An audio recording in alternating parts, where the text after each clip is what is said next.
With the launch of Reign of Talon Season 2 Summit, 3 characters got a slight rework to modernize their kits, those characters being Mercy, Reaper, and Pharah, with at least 3 more reworks coming later in the year.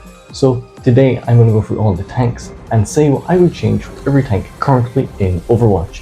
For D.Va, I would give her the Stadium item Busan Blaster, which when out of Toki and against a secondary fire which charges up an explosive 80 damage piercing shot, which I would also make not gain any ult charge as D.Va already gets a lot of ult charge out of that anyway. And this would just be added to her base kit. Hey, so before the video carries on, feel free to subscribe. It helps me out a lot, and why not slap that like button. On top of that, feel free to hype the video. I don't know what hyping is, but feel free to do so. If you want to see me do the DPS, comment down below. Anyway, back to it. Domina. I'd love if she had her beta shield mechanic. It looked really cool and interesting.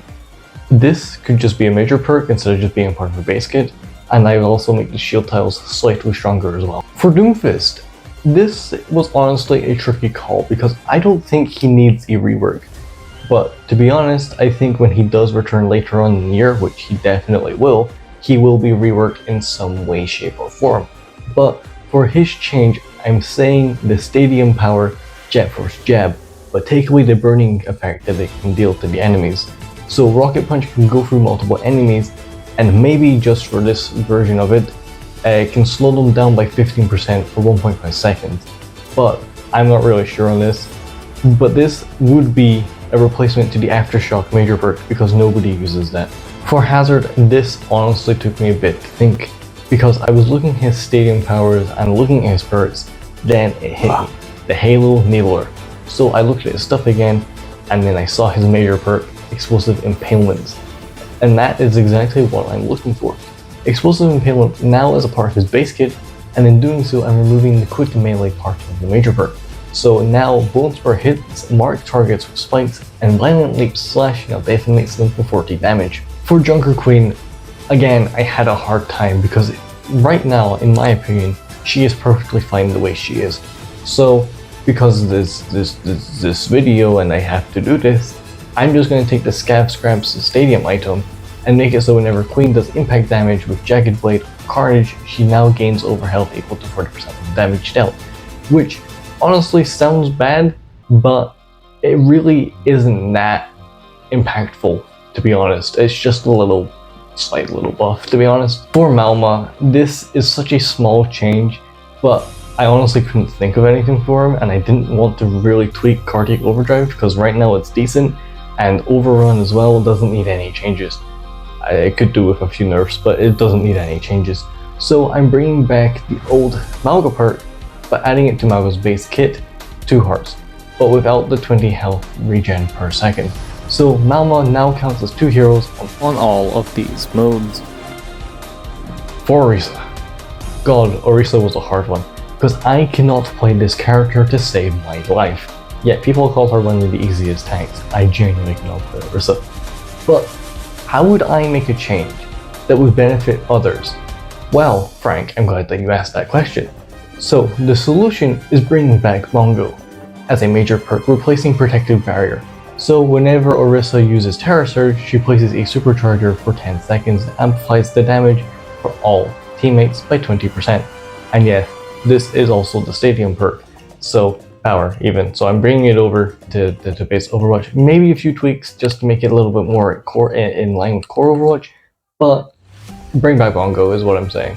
Ramattra is a character with tons of potential, and well, as the script is being made, he is not in Stadium yet because this is made literally the day before. But onto what I'd change. Honestly, just move his minor perk, Relentless Form, to his base kit. And what Relentless Form does, for those that do not know, while Nemesis Form is activated, each elimination extends the duration of it by 1 second. Reinhardt is another character I think is in a good spot at the moment, but I really did enjoy the Underwatch changes, but I don't think the slowing down or speed up would really be good in core Overwatch. However, being able to pin multiple enemies at once is a great idea, and I probably cap it at 2 enemies. So that's the change. Roadhog is another character who I don't really know what to do. However, he is on the rework table as well as Sombra and Lightweaver for later on in the year. But like I said, I don't know what really to change for Hog, because no matter what you do, is going to be strong. Like that one time they stupidly added the buff that Anna and Juno give with their pulsar torpedoes and also the biotic nade when Hog uses Take a Breather. So I'm not touching his kit. However, Roadhog can now block D.Va Bomb from a player if said player is hidden behind him.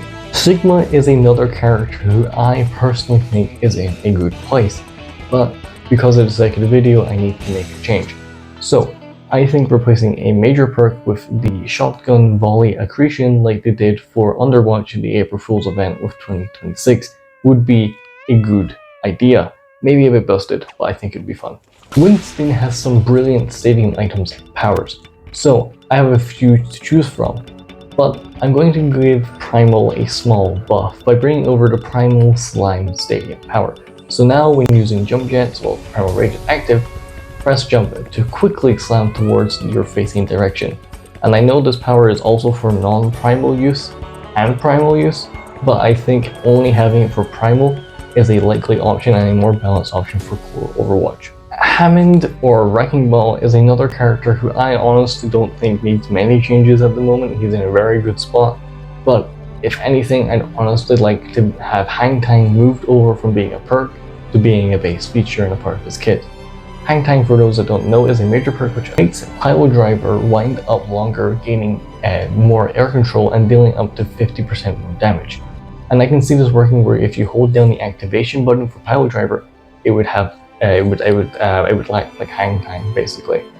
So you can pick and choose between Hang Time or just base Pile Driver. And I think that's honestly a pretty good change for Hammond. Zarya.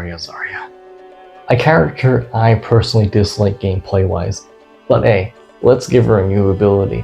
Volskaya Vortex. Yes, this is the stadium power, but I've changed it up. Zarya can activate Volskaya Vortex when above 80% charge. Once active, Particle Cannon's secondary fire now spawns a slowing vortex that deals 80 damage over 2 seconds and has a 10-second cooldown, and uses up the 80% charge.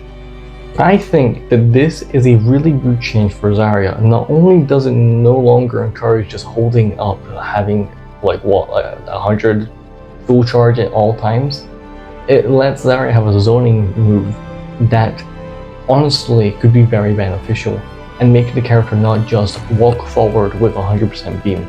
And that was all of the changes that I had made for the tanks currently in Overwatch. If you have any opinions, feel free to leave them down below. And if you want to see the DPS, also let me know down below. I think the DPS could be very fun. There's a lot of them, so there's a lot of different ideas I could go for. But yeah, I hope you enjoyed the video and I'll catch you in the next time. Adios.